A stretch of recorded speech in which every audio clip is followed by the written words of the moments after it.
오늘 말씀은 12절 말씀은 앗수를 향한 심판의 경고이고 13절 14절은 심판하는 이유가 나타나 있습니다. 그리고 15절은 우리에게 오늘 강한 묵상의 포인트를 주는 구절입니다. 우리가 어떤 도구로 쓰임 받을 것이냐라는 것이죠.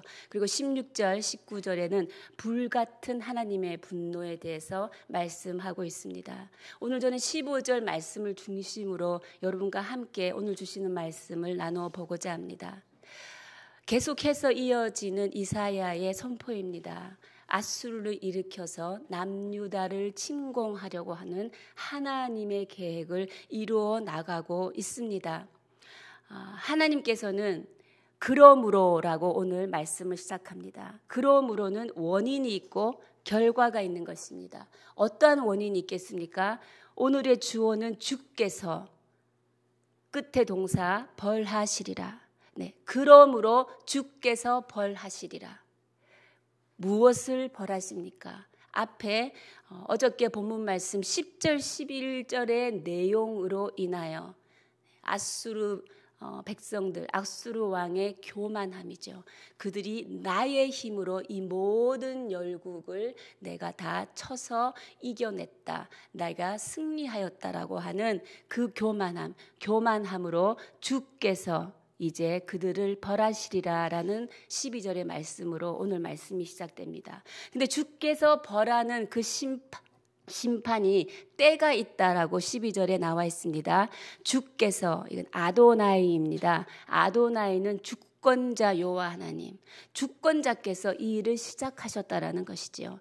주의 일을, 이 주의 일은 어떤 일이냐면 그 뒤에 나오는 시온산과 예루살렘에 다 행하는 일입니다. 이것이 유다를 침략한 이후죠.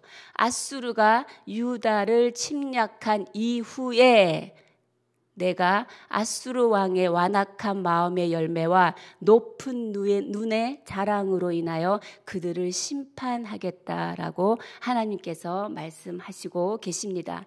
왜 심판을 받습니까? 심판을 받는 이유는 하나님께서 앗수르를 고대 근동의 강자로 세우셨습니다. 그리고 그들로 인하여 북이스라엘을 패망하게 하셨죠. 이것은 하나님께서 주권자로 그들에게 그 사명을 위임하셨을 뿐임을 그들이 깨닫지 못하고 앗수르는 자신의 힘과 능력으로 이 모든 왕국들을 점령하였다라고 생각하는 그 완악한 마음의 열매와 높은 눈의 자랑, 그것 때문에 내가 너희들을 심판하겠다라는 것입니다. 그 심판의 때도 하나님께서 이미 정하고 계신다는 것입니다. 언제입니까? 유다를 침공한 이후에라는 것입니다. 여호와의 주권으로 심판의 도구로 삼았던 앗수르, 이제 그 쓰임이 끝나는 시간이 왔다는 것이지요. 그 끝나는 시간은 바로 이제 앗수르가 패망하는 시간이라는 것입니다. 우리의 삶을 통하여서도 오늘도 악들의 행포는 믿는 성도들을 끌어내리고 넘어뜨리려고 합니다. 여러분, 깨어 있으셔서 하나님께서 이 악들을 허락하셨다라는 것을 우리는 반드시 믿음의 눈으로 보아야 할 것입니다. 하나님께서 허락하셨기에 하나님께서 끝내는 시간도 분명히 있다라는 것을 오늘 우리 또한 기억하기 바랍니다. 우리의 삶에 소망을 잃지 않아야 될 것입니다. 하나님께서 시작한 악한 활동은 하나님이 정해진 시기에 반드시 멸망한다라는 것을 오늘 12절 말씀을 통해 우리는 묵상해 볼 수 있는 것입니다. 악의 활동에는 분명한 한계가 있고 악이 행행하는 가운데서도 여러분 믿음 잃지 마시고 언젠가 승리의 계가를 부르게 하시는 하나님을 바라보며 그 확신 가운데 살아가기를 주님의 이름으로 축복합니다. 이렇게 앗수르가 패망하게 되는 그 원인은 교만 때문이라 말하는 거죠. 13절 14절 이들의 교만의 내용을 오늘 말하고 있습니다. 13절 14절 우리 함께 읽겠습니다. 시작.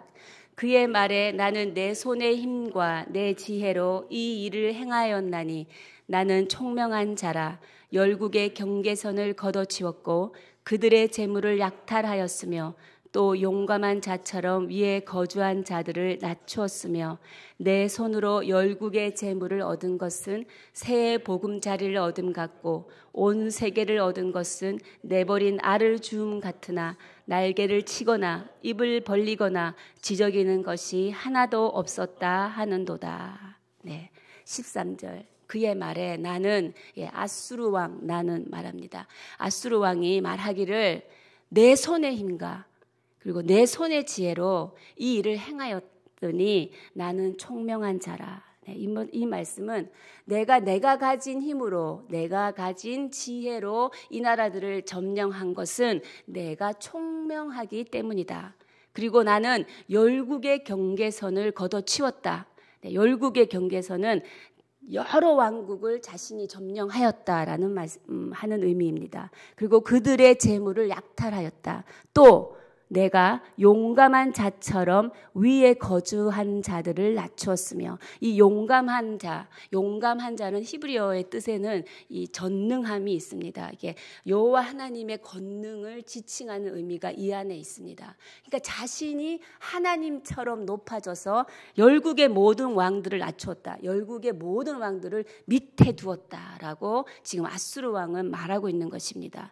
14절 계속해서 내 손으로 열국의 재물을 얻은 것은 내 손으로 열국의 재물을 얻었는데 그것은 새의 보금자리를 얻은 것 같았다. 새의 보금자리를 얻는 것은 너무나 쉽습니다. 그냥 새의 보금자리를 갖고 오면 되는 것입니다. 그리고 온 세계를 얻은 것은 내버린 알을 주운 같다. 내버린 알은 그냥 주워 담으면 되는 것입니다. 굉장히 손쉽게 내가 열국을 얻었다라고 아수르 왕은 말하고 있죠. 그런데 내가 이 열국을 얻을 때 그 어떠한 나라도 날개를 치거나 입을 벌리거나 지저귀는 것이 하나도 없었다라는 것이죠. 이것은 뭐냐면 어느 나라 하나도 저항하는 것 없이 순순히 항복했다. 왜? 나의 강력한 힘 앞에서. 13절 14절에 보면 내 손, 내 지혜, 나는 총명하다. 내 손. 네. 굉장히 에고센터임을 우리가 알고 있습니다. 바로 교만한 것은 의미가 무엇이겠습니까? 내 자신이 내 인생의 주인이라는 것을 나타내는 것이 교만입니다. 성경은 말하고 있습니다. 여호와께서 가장 싫어하는 자가 교만한 자이며 그리고 교만은 패망의 선봉이라고 잠언에서 우리에게 말하고 있습니다. 아수르 왕은 능동적인 악을 저지르고 있죠. 자신 스스로 지금 신으로 하나님의 자리에 올라져 있다는 것으로 착각하고 있습니다. 능동적인 악은 필연적인 자멸을 가져올 수밖에 없습니다.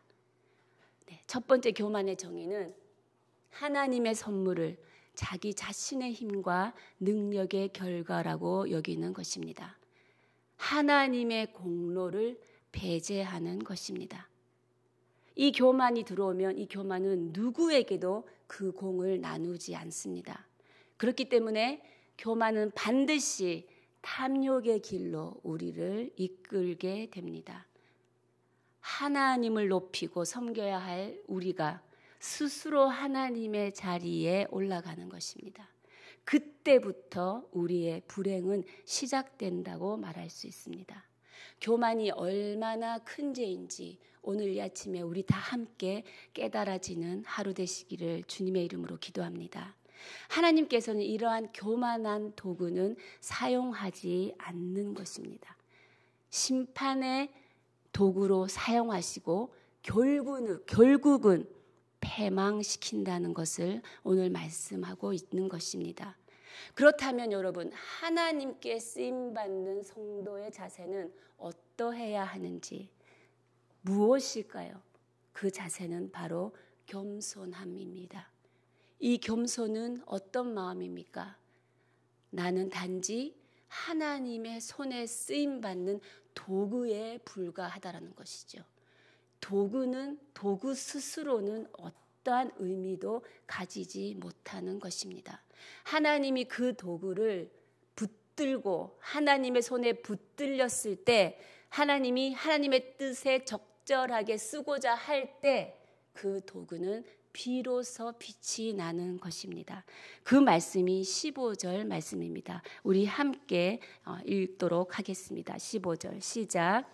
도끼가 어찌 찍는 자에게 스스로 자랑하겠으며 톱이 어찌 켜는 자에게 스스로 큰 채 하겠느냐. 이는 막대기가 자기를 드는 자를 움직이려 하며 몽둥이가 나무 아닌 사람을 들려함과 같음이로다. 네. 도끼와 톱이 나오고 막대기와 몽둥이가 나옵니다. 도끼와 톱은 어떤 것입니까? 나무를 가공할 때 쓰는 도구들입니다. 그리고 막대기와 몽둥이는 어떤 것입니까? 전쟁 또는 어떤 것을 탄압하기 위한 도구들인 것입니다. 도끼와 톱 스스로 일어설 수 있습니까? 절대 일어설 수 없습니다. 그 자체로 도끼와 톱은 아무런 의미를 가질 수 없는 것입니다.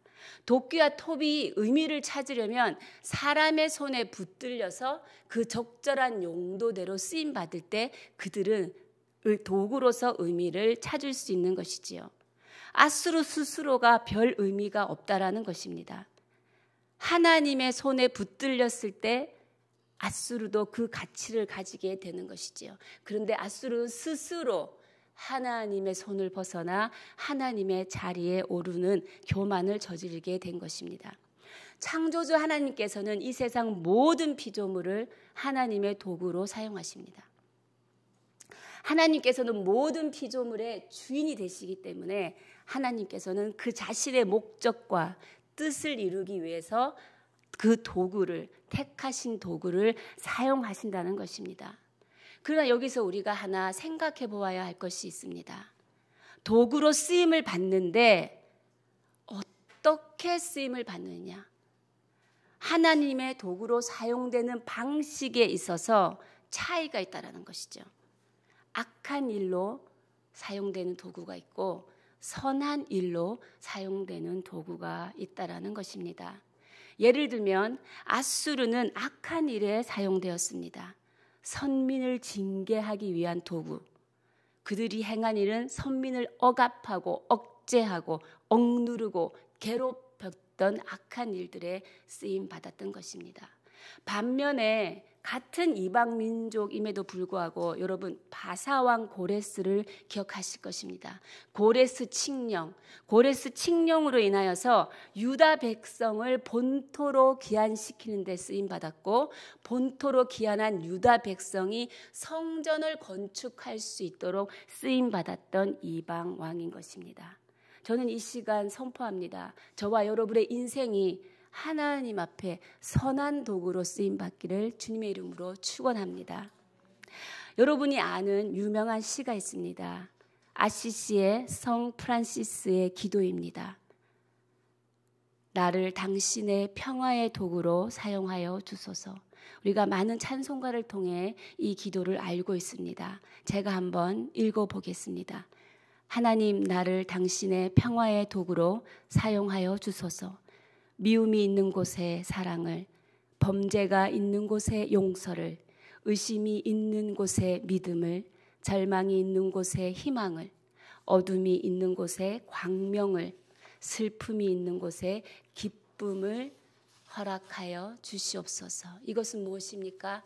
나를 그런 선한 도구로 사용하여 주시옵소서라는 기도입니다. 우리의 기도가 이렇게 되어야 할 것입니다. 살아계신 주님, 내가 있는 그곳에 주님께서 나를 통하여 나를 쓰심으로 그곳에 기쁨이 있게 하여 주십시오. 그것에 소망이 다시 회복되게 하여 주십시오.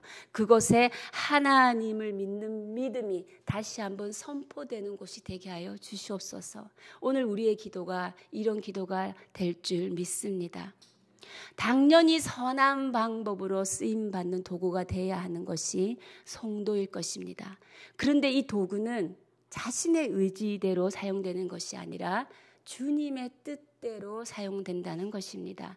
에베소서 2장 10절 자막을 통하여 우리 함께 읽어보도록 하겠습니다. 에베소서 2장 10절 시작.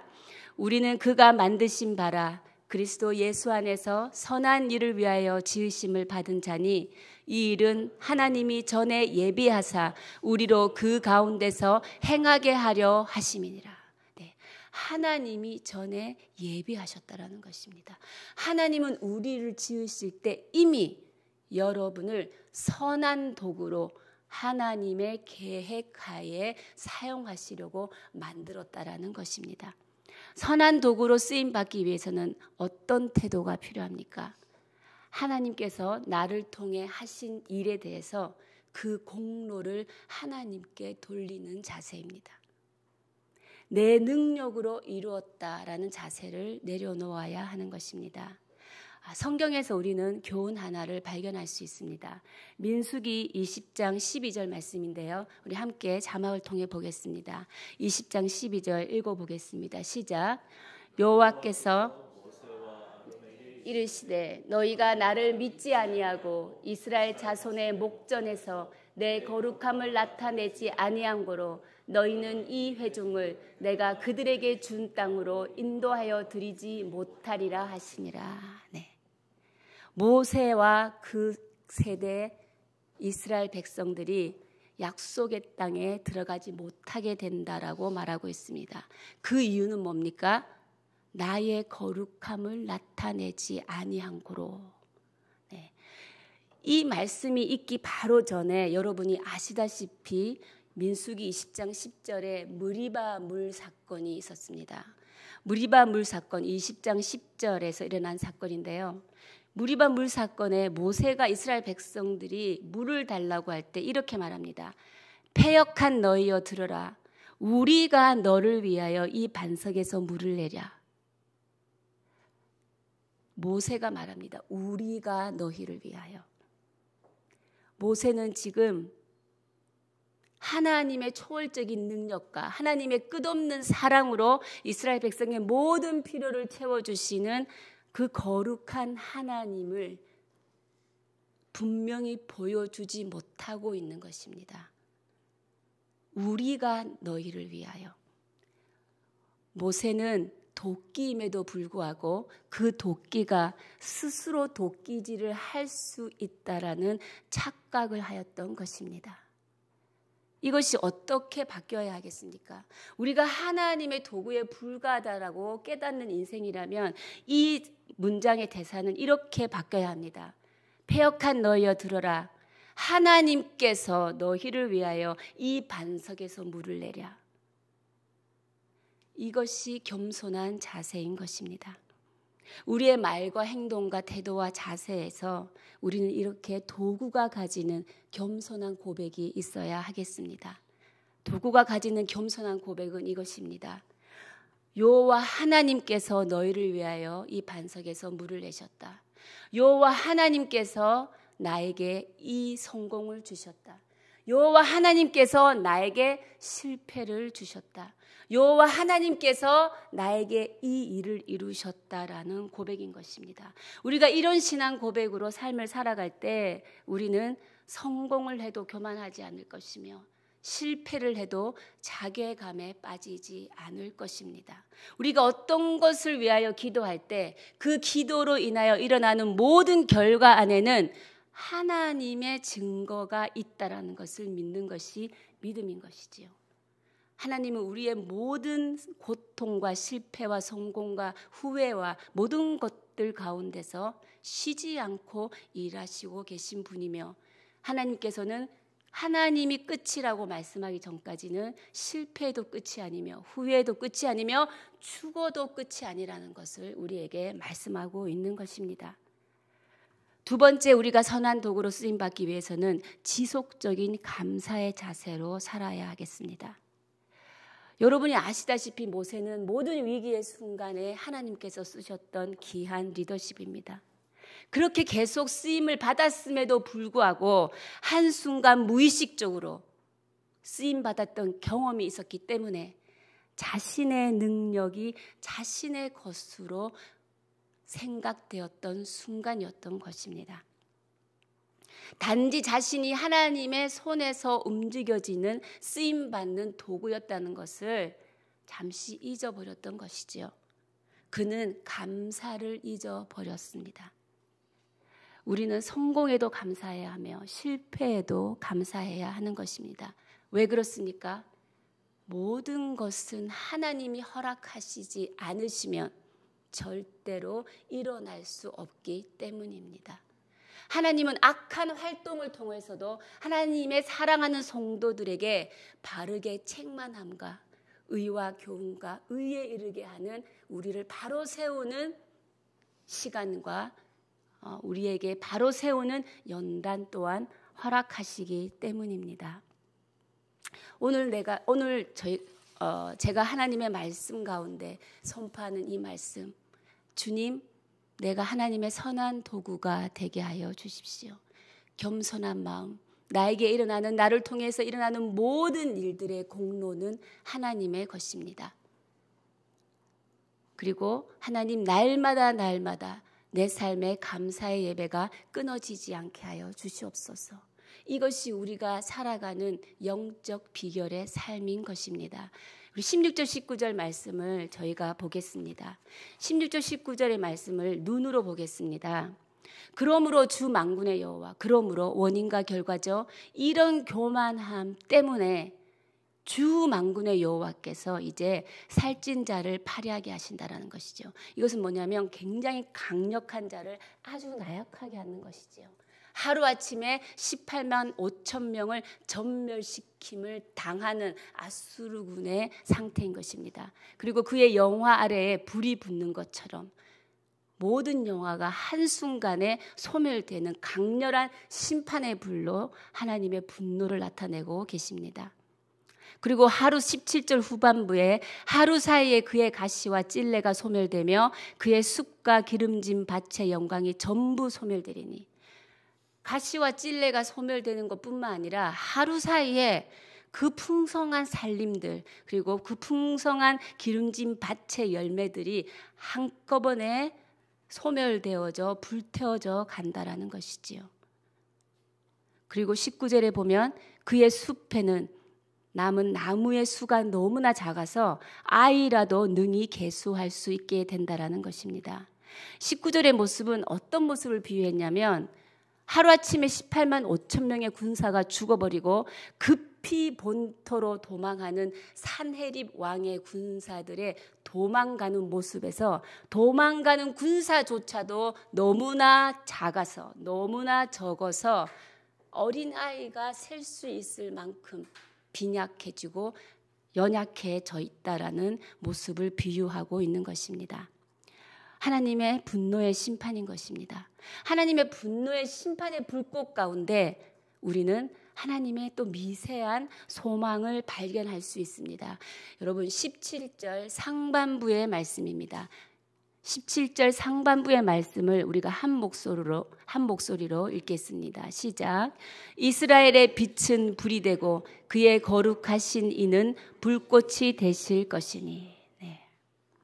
이스라엘의 빛이라고 말하고 있습니다. 빛은 하나님께서 자신이 택한 백성에게 주신 것입니다.